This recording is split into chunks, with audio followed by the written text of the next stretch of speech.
अस्सलाम वालेकुम रहमतुल्लाहि वबरकातुहू। हज़रत मुनव्वर अली तंगल साहब हमारे दोस्त, हमारे एमएलसी साहब, हमारे नसीर अहमद साहब advisor chief minister, advocate Hanif साहब, उस्मान फैज़ी प्रिंसिपल नूरुल हुदा, डॉक्टर निसार अहमद और डयास पर बैठे तमाम हमारे दोस्त, अशोक साहब अभी बात करे गए, मयूरोज साहब, खालिद अहमद साहब और हनीफ साहब, जितने भी आप तमाम पर बैठे हैं, आपका तमाम का मैं फिर एक बार शुक्रिया अदा करते हुए तमाम यहाँ पर ಇಲ್ಲಿ ಕುಂತಿರತಕ್ಕಂಥ ಎಲ್ಲ ಸ್ಟೂಡೆಂಟ್ಸ್ಗಳಿಗೆ ಸಲಾಮ್ ಅಲೈಕುಮ್ ರಹಮತುಲ್ಲಾಹಿ ವಬರಕಾತು। ನಾನು ನೂರುಲ್ ಹುದಾ ಇನ್ಸ್ಟಿಟ್ಯೂಷನ್ಗೆ ಮಂಗಳೂರಿಗೆ ಹೋದಾಗ ನನಗೊಂದು ಸರ್ತಿ ಕರೆದಿದ್ರು, ಅಲ್ಲಿ ಹೋಗಿದ್ದೆ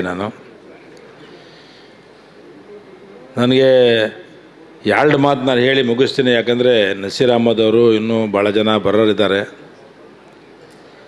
ಭಾಳ ಆಶ್ಚರ್ಯ ಆಯ್ತು ನನಗೆ. ಆ ದಿವಸ ಕಾರ್ಯಕ್ರಮ ನೋಡಿ ಬಂದಿದ್ದೆ.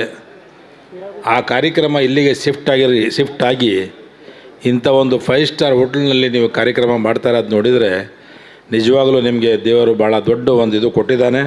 ಇದೇ ನಮ್ಮನ್ನು ನೀವು ಇನ್ನೂ ಬೆಳೀಲಿ, ಭಾಳ ದೊಡ್ಡ ಸ್ಥಾನದಲ್ಲಿ ಹೋಗಲಿ ಅಂತ ಹೇಳ್ತಾ ಒಂದು ಮಾತು ಹೇಳಬೇಕಪ್ಪ ಅಂತ ಹೇಳಿದರೆ, ರಾಜ್ಯದಲ್ಲಿ ಈ ದೇಶದಲ್ಲಿ ಕ್ರಿಶ್ಚಿಯನ್ ಕಮ್ಯುನಿಟಿಗೆ ನೋಡಿದರೆ ಅವರು ಎರಡು ಹಿಡ್ಕೊಂಡಿದ್ದಾರೆ.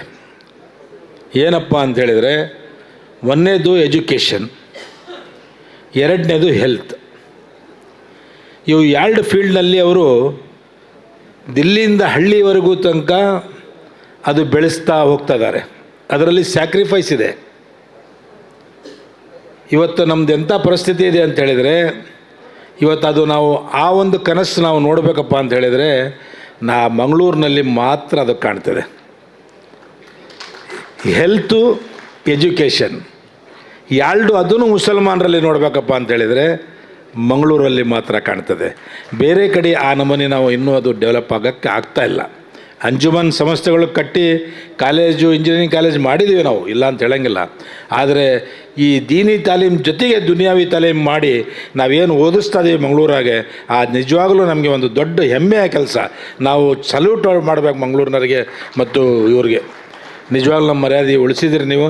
ಅದೇ ನಮೂನೆ ನಾನು ನೂರುಲ್ ಹುದಾ ಸಂಸ್ಥೆಯವರು ಆಗಲೇ ಹೇಳ್ತಾಯಿದ್ರು, ನಾವು ರಾಜ್ಯಾದ್ಯಂತ ಎಲ್ಲ ಕಡೆ ನಾವು ಕೆಲಸ ಮಾಡಬೇಕಂತ ಇದ್ದೀವಿ ಅಂತ ಹೇಳಿ.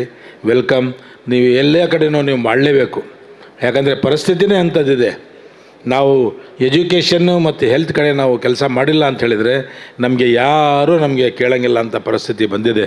ಇವತ್ತು ನಮ್ಮ ದೇಶದಲ್ಲಿ ನಮ್ಮ ಪರಿಸ್ಥಿತಿ ಇರೋದೇನಪ್ಪ ಅಂತ ಹೇಳಿದರೆ, ನಾವು ಜಾಸ್ತಿ ಅನ್ಎಜುಕೇಟೆಡ್ ಇರೋದ್ರಿಂದ. ಆಗಲೇ ಅವ್ರು ಹೇಳ್ತಾಯಿದ್ರು, ನಾವು ಎಲ್ಲಿಂದ ಎಲ್ಲಿ ತನಕ ಎಷ್ಟೆಷ್ಟು ಹುಡುಗರು ನಾವು ಓದ್ತಾ ಇದ್ದೀವಿ ಅಂತ. SLC ಹೋಗೋ ತನಕ ನಾವು 90% ಡ್ರಾಪ್ ಆಗ್ತಾಯಿದ್ದೀವಿ, 10% ಉಳಿತಾ ಇದ್ದೀವಿ. ಅದು ಮಂಗಳೂರಲ್ಲಿ ಮಾತ್ರ 90% ಹೋಗ್ತಾ ಇದ್ದೀರಿ, 10% ಡ್ರಾಪ್ ಆಗ್ತಾ ಇದ್ದೀವಿ ನಾವು. ಈ ನಮೂನಿ ನಾವು ಡಿಫ್ರೆನ್ಸ್ ನೋಡ್ತಾ ಇದ್ದೀವಿ. ನಿಜವಾಗ್ಲೂ ಭಾಳ ಸಂತೋಷ ಆಗ್ತದೆ ಮಂಗಳೂರಿನಲ್ಲಿ ಇನ್ಸ್ಟಿಟ್ಯೂಷನ್ಸ್ಗಳು ನೋಡಿದರೆ, ಮೆಡಿಕಲ್ ಕಾಲೇಜ್ಗಳು, ಇಂಜಿನಿಯರಿಂಗ್ ಕಾಲೇಜ್ಗಳು, ಮದ್ರೇಸಾಗಳು. ಅದರಲ್ಲಿನೂ ಅದು ಮದ್ರೇಸಾಲ ಜೊತೆಗೆ ಎಜುಕೇಷನ್ ಕೊಡ್ತಾ ಇರೋದು ನೋಡಿದರೆ ಭಾಳ ಸಂತೋಷ ಆಗ್ತದೆ.